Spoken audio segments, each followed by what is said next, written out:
جی، افرأیت الذی کفر بآیاتنا، کیا آپ نے دیکھا ہے اس شخص کو جو ہماری آیات کا انکار کرتا ہے، اور انکار اس بیس پر کرتا ہے لَأُوتِيَنَّ مَالًا وَوَلَدًا،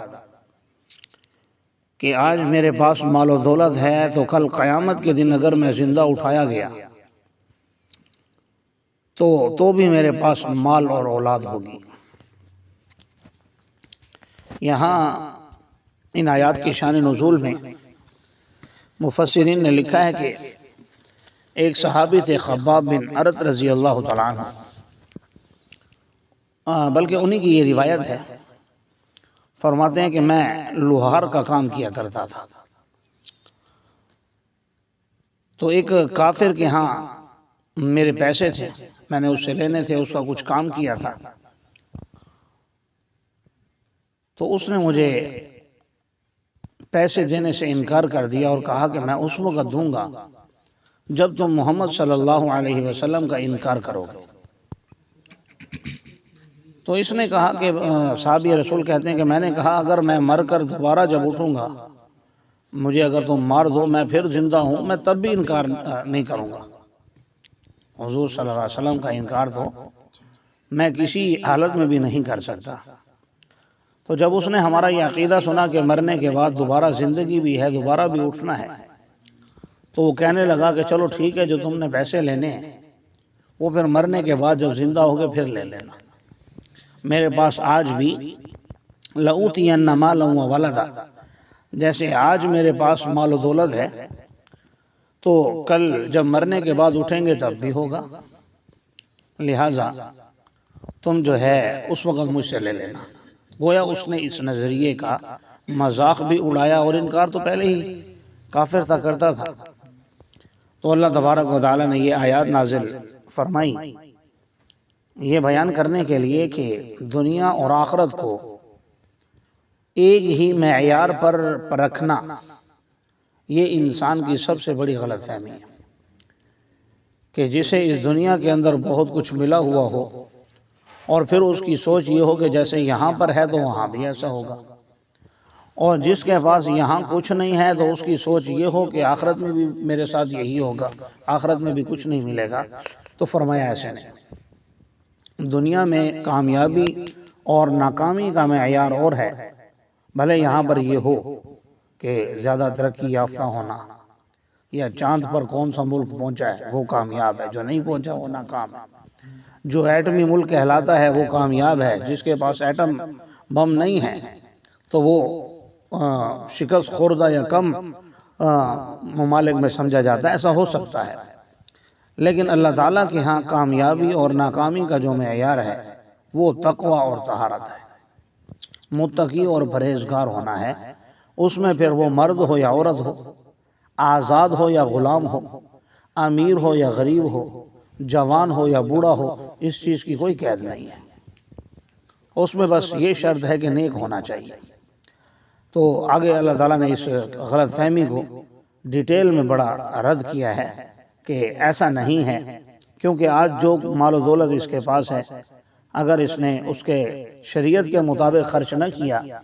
تو کل اس کے پاس یہ ختم ہو جانا ہے۔ بات سمجھ رہے ہیں؟ اس کے پاس اس میں سے کچھ بھی باقی نہیں رہنا، اور جو کچھ اس کے پاس ہے اور جو یہ کہہ رہے کہ میرے پاس ہوگا،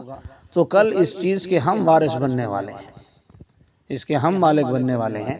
اور یہ انکار کر کے مذاق اڑا کر اپنی ان باتوں کی وجہ سے جہنم میں جانے کا مستحق بنتا چلا جا رہا ہے۔ ظاہر ہے جو ایسی چیزوں کا اللہ تعالیٰ کی بنائی ہوئی جنت کا، جہنم کا، بعث بعد الموت کا، مرنے کے بعد کی جو زندگی ہے، اس کا انکار کرتا ہے ناسمجھی میں، تو ہو سکتا ہے اللہ اسے سمجھ دے دے، نادانی میں ہو سکتا ہے اللہ اسے عقل مندی دے دے، لیکن جو انکار بھی کرتا ہے پھر اس پر ڈھٹائی کرتے ہوئے، ضد کرتے ہوئے اس کا مذاق بھی اڑاتا ہے، تو ایسے لوگوں کو پھر اللہ تعالیٰ ہدایت بھی نہیں دیا کرتا۔ تو دین کی کسی بات، آج کل یہ چیز کافروں سے ہوتی ہوئی مسلمانوں میں بھی سرایت کرتی چلی جا رہی ہے کہ ہم لوگ مذاق مذاق میں بسا اوقات شریعت کے کسی حکم کا استہزاء کر رہے ہوتے ہیں، شریعت کا ہم مذاق اڑا رہے ہوتے ہیں، ایسے لطیفے بنائے جاتے ہیں، ایسے ویڈیوز بنائی جاتی ہیں،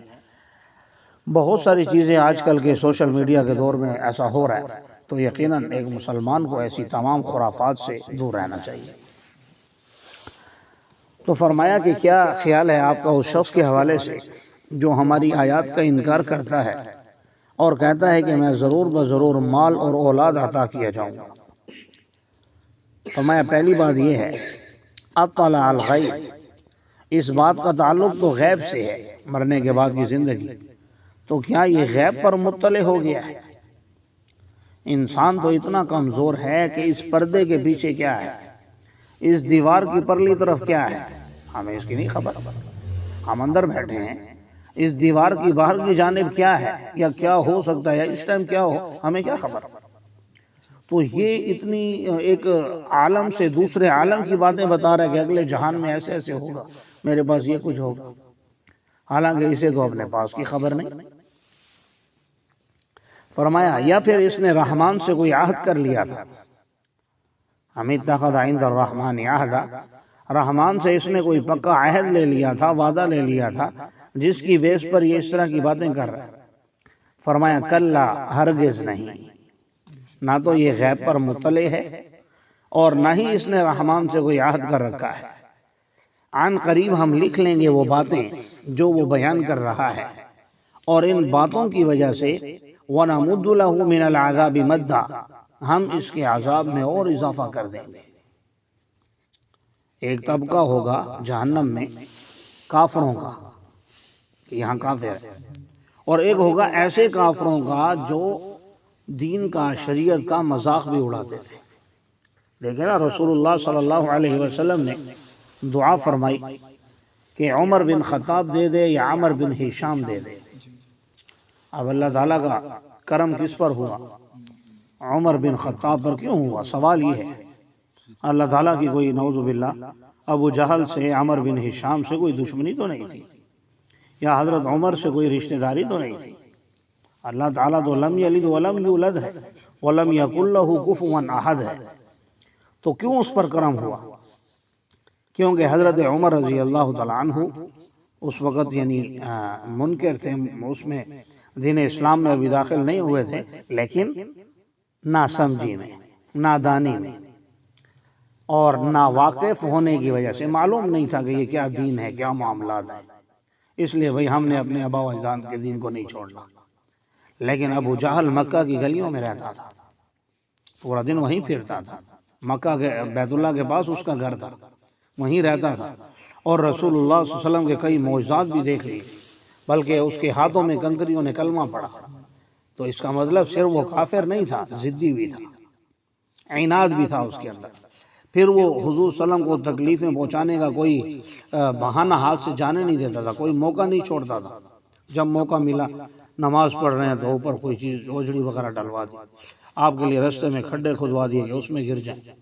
اور آپ پر باتیں کستے، باتیں بناتے، جب آپ تلاوت کرتے تو زور زور سے تالیاں بجاتے، سیٹیاں بجاتے، تاکہ کوئی ان کا قرآن نہ سنے۔ تو ان حرکتوں کی وجہ سے اللہ تعالیٰ نے، جو بظاہر لگتا ہے، کسی کتاب میں نہیں لکھا، بظاہر جو لگتا ہے، ان باتوں کی وجہ سے اللہ نے اسے ہدایت نہیں دی، کیونکہ یہ صرف کافر نہیں، ضدی بھی تھا، لیکن اور استہزاء بھی کرتا تھا، لیکن عمر بن خطاب جو ہے وہ ناواقف تھے، اللہ تعالیٰ نے عطا فرما دیا، اور پھر وقت کا خلیفہ عمر بن خطاب سے فاروق اعظم رضی اللہ تعالیٰ عنہ بنا دیا، ان کو دوسرے خلیفہ ہیں۔ جی تو فرمایا وَنَمُدُّ لَهُ مِنَ الْعَذَابِ مَدًّا، ہم ان کے عذاب میں اور اضافہ کر دیں گے۔ وَنَرِثُهُ مَا يَقُولُ وَيَأْتِينَا فَرْدًا، اور ہم وارث بن جائیں گے ان چیزوں کے جو وہ کہتا ہے۔ یہ جو کہتا ہے مال اور اولاد ہوگی، تو اب تو ظاہری طور پر ہم نے اس کو دی ہوئی ہے، یہ گھر میرا ہے، یہ گاڑی میری ہے، یہ اولاد میری ہے، یہ فلاں میرا ہے، دنیا میں تو ہے نا، ملکیت تو اب بھی اللہ کی ہے، اب بھی اللہ کی ہے، لیکن اب ظاہری ملکیتیں ہمیں دی ہوئی ہیں کہ اس کا یہ مالک ہے، اس کا فلاں مالک ہے، اس کا فلاں مالک ہے، لیکن قیامت کے دن یہ ظاہری ملکیتیں بھی ختم ہو جائیں گی، اور اس وقت لمن الملک اليوم، آج کے دن اللہ ہی بادشاہوں کا بادشاہ ہوگا، اور کوئی ظاہری بادشاہ بھی اس دن نہیں ہوگا۔ اور فرمایا وَيَأْتِينَا فَرْدًا، اور یہ ہمارے پاس اکیلا تنہا لایا جائے گا۔ اور ان لوگوں نے ایک ظلم یہ بھی کیا کہ انہوں نے اللہ کو چھوڑ کر اوروں کو معبود بنا لیا، تاکہ وہ ان کے لیے عزت کا باعث بن جائیں۔ یہ بھی مشرکین مکہ کا ایک نظریہ تھا کہ ہم جن بتوں کی، لات اور عزا اور منات، جو ان کے مشہور بت ہیں، ان کی ہم عبادت اس لیے کرتے ہیں کیونکہ یہ اللہ تعالیٰ کے ہاں ہماری سفارش کریں گے اور ہمیں اللہ کے اور قریب کر دیں گے،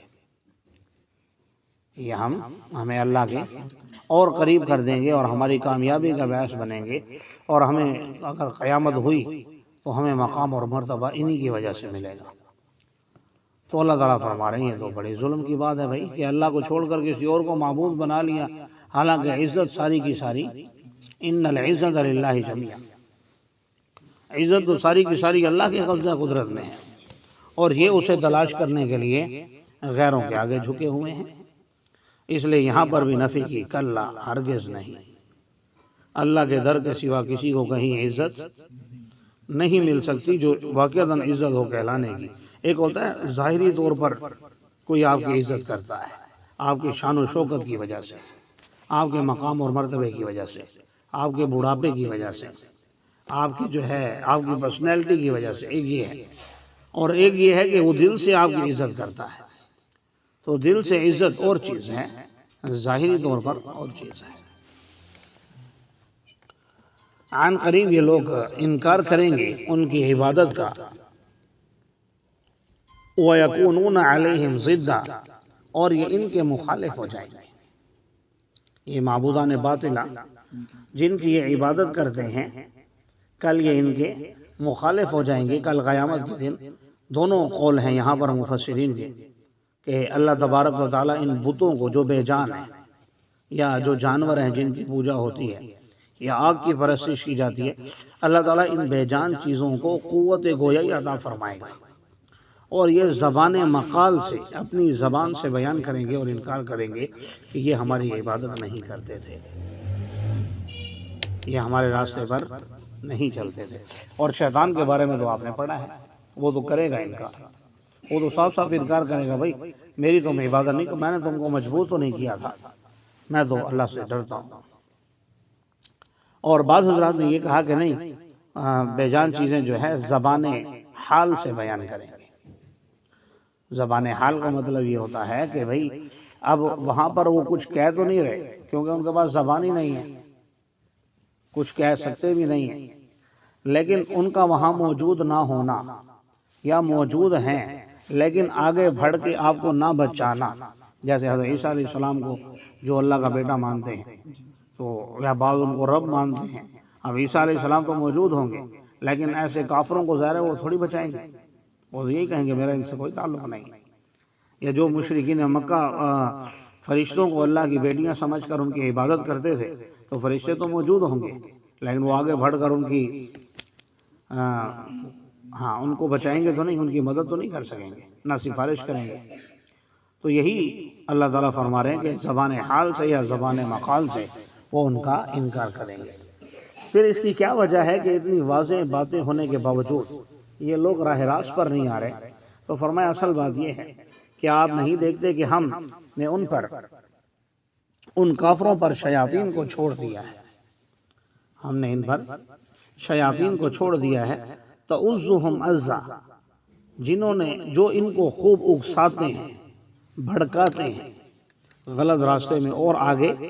چلاتے ہیں، تو یہ ان کا کام ہے۔ لہذا فَلَا تَعْجَلْ عَلَيْهِمْ إِنَّمَا نَعُدُّ لَهُمْ عَدًّا، آپ ان کے بارے میں جلدی نہ کیجیے، ہم نے ان کو شمار کر رکھا ہے۔ جس دن ہم متقی لوگوں کو، نیک لوگوں کو رحمان کی طرف اٹھائیں گے مہمان بنا کر، متقی لوگ مہمان بنا کر لائے جائیں گے، اور مجرموں کو جہنم کی طرف ہانکا جائے گا، وردا پیاسا۔ ان کی حالت یہ ہوگی کہ یہ پیاسے جہنم کی طرف بھیجے جائیں گے اور وہ